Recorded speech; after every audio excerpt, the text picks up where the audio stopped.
All right, let's jump into one of the most ambitious books in the entire history of philosophy, John Stuart Mill's A System of Logic. Now, this thing isn't just another book about logic. No, it's an attempt to create a universal toolkit for thinking, a blueprint, really, for how we can know anything at all. But right at the start, Mill says something, well, kind of humble. He says he's not here to invent some radical new way for our brains to work. So if he's not making up something brand new, what's the big idea here?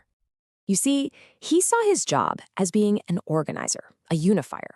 His whole goal was to take all the best ideas about reasoning, from the ancient Greeks all the way up to the cutting-edge scientists of his day, and forge them into a single, coherent system.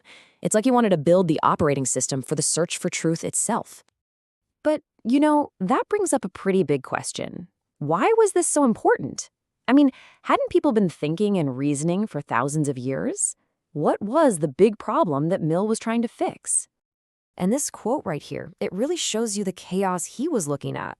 Before Mill came along, logic was, well, it was a mess. It was all fragmented. You had the old school syllogisms from Aristotle, sure, but they couldn't explain the incredible discoveries happening in science.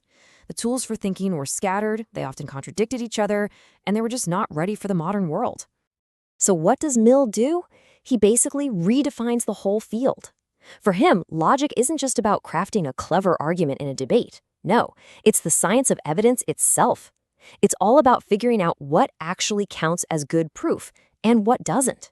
And that's a huge shift, right? We're going from these abstract little puzzles to the real practical business of checking if something is actually true. And this gets us to a really crucial distinction he makes. He argues that logic has zero business with what you believe. You can believe anything you want. Logic only cares about why you believe it. It couldn't care less about your opinions. It's only concerned with the proof, the evidence you have to back them up. I mean, that one sentence, that's the bedrock for his entire project.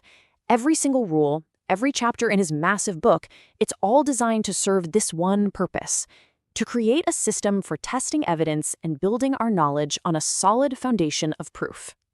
Okay, so how does he actually build this system?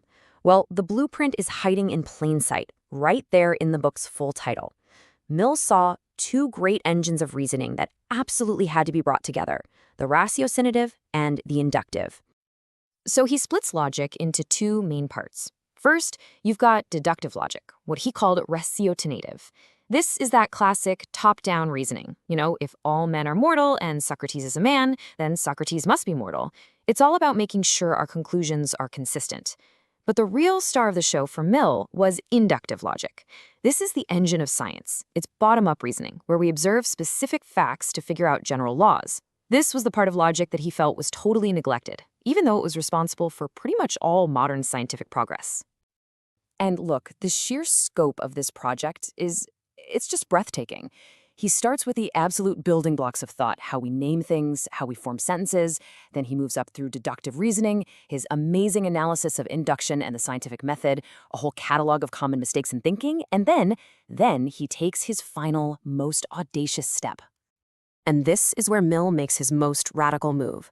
He genuinely believed that the same exact rigorous logic we use to figure out the laws of planetary motion could be used to discover the laws of human society. He was arguing that things like psychology, politics, and history, they weren't just doomed to be matters of opinion. He thought they could become actual sciences. When you boil it all down, this is Mill's grand vision. He saw logic as the ars artium, the art of arts. It's the master discipline that gives the rules and the methods for every other field of human inquiry. It's the science that makes all the other sciences possible. And all of this leaves us with a pretty powerful question, one that's just as relevant today as it was back then. His whole project was to create a single, unified system for reason itself. What would it even mean if we actually had one? This is for entertainment and educational purposes only.